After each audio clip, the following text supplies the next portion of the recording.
a language and linguistics video. So, presented to you by language-busters.com. Here we are outside. It's about 103 degrees here. No humidity. Big change from the jungle. Anyway, this is Christophe Clugston, the Power Linguist, and I'm going to give you how to learn a language like a pro. Some more details, because I have a lot of videos. You need to go through my videos on languages, learning. There's quite a bit. I have a lot of linguistics about the analysis of a language, but I got to say this again, like all of my language and linguistics videos, I don't care about opinions from people with no names and no photos. So you'll just get blocked nowadays, by the way. If you try to post something and it's with no name and it's with no photo, I block you. That's the end of that.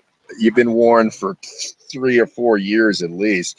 Anyway, so let's get on to it, okay? So this is a question I have from people who want to know about the volume method. What makes the volume method so strong? And I got to say, once again, 100% love for that program. No one has ever said it doesn't work. Everyone says it works incredibly. Everyone's made gains. Everyone's improved. It's difficult. Now, that's the thing. It's difficult, but it works. So what can we talk about here without giving away all of the secrets, which you'd probably want for free, but I can't do that. That just defeats the purpose, doesn't it, of those people who are more serious? Because if you're serious, you'll make the decision to get the volume method. So anyway, that's in the you can go to the web page, which is in the description below. But anyway, so the way that you're going to learn a language is much like how you would build a house or how you would attempt to make the Olympic trials. And that is through an incredibly sound structure. If you don't have a structure, you can't build a house. You can't make it to the Olympics. You can't do a hit and miss. This is where most people make errors with their language learning. They try to do it through a hit and miss thing. One day they'll do a little bit of maybe reading or listening, keep track of that time. They don't actually make themselves extend their ability, meaning they don't like to get out of their comfort zone usually, and then they will not follow a set program.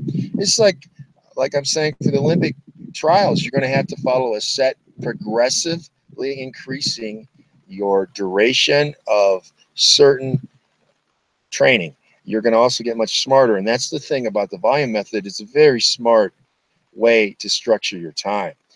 And if you have it, the volume method, you already know what I'm talking about. For those of you who don't, you have to structure your time. You have to make objectives, and you have to see yourself pass those objectives. If you're not passing those objectives, if you're not getting, let's say you're using, like I suggest, one of the books, and you're not making it through the first chapter, you obviously haven't progressed. And if you try to skip around through different chapters, let's say in a grammar book, you're using a language that the grammar is intensely important, which would be all of the European languages, and further other.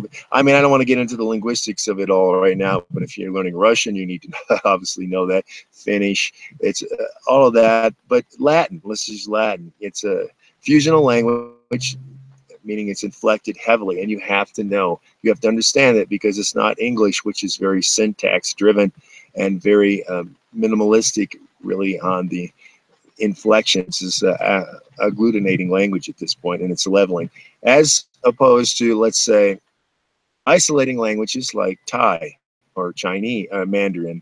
Chinese actually covers several different languages that are found in China. They're not all mutually intelligible, but let's use Mandarin, which is the lingua franca of mainland China. That is isolating language that is syntax driven and tone. So you have to learn the tones. You cannot just learn the sound of the word without it having a corresponding tone, because the meaning changes from the tone. Whereas in English, things change, relegated to how the sound changes. So for the consonants and the vowels. But see, I'm getting off in linguistics, but let's talk about the structure. But you need to know that for which language you're learning. You need to know what's distinctive about the language you're learning. That's the first part of this, getting your structure. You need to know what you need to pay attention to. You need to know what are the differences between the language you want to learn and the language that is your native language. Your L1 and the language you want to learn, there's differences generally, unless, let's say, you're an Italian speaker wanting to learn Spanish. It's going to be not that difficult for you. It's not the same language, but they have a lot of similarities. So you have to know that, number one. Number two, you have to set goals, and you have to progressively keep at it. Now, someone who wants to become a runner or a swimmer, they can't do it all in one day. And they can't do it by training once a week. That won't do it. Same thing with the language. You need a lot of constant, habitual use of the language, okay? And if you're not getting that, you're not going to make changes, because just as in dentistry, Wolff's law, which is how braces are used, constant tension on the teeth realigns the teeth.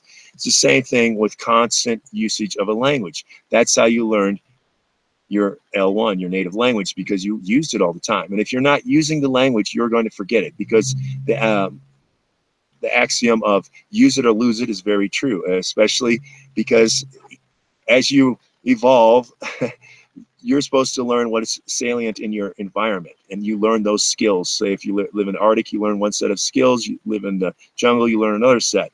And then later, they're crystallized, and they're deep within your emotional memory, actually, your RAM, reticular activating mechanism, because those things are necessary for your survival.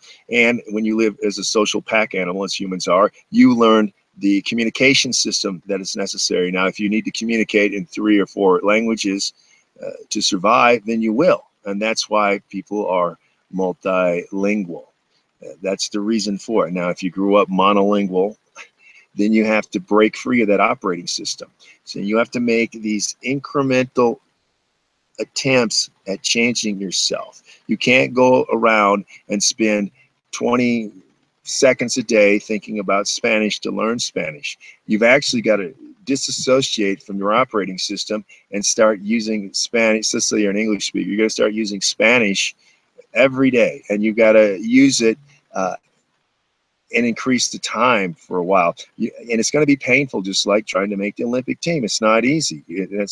But you got to set goals for yourself. You have to have objectives. You have to have a structure. You cannot build a house without having a plan, number one, without laying the foundation, and then building on top of that foundation. So if you want more information, you want to follow on how to learn like a pro, get the volume method. And this is Christophe Clugston for language-busters.com. The Power Linguist. I'll see you again sometime here in the near future. But until then, keep the learning going, okay? And like, share, and study, okay? Like this video, share it with other people, and study. And check out the website, language-busters.com. See ya.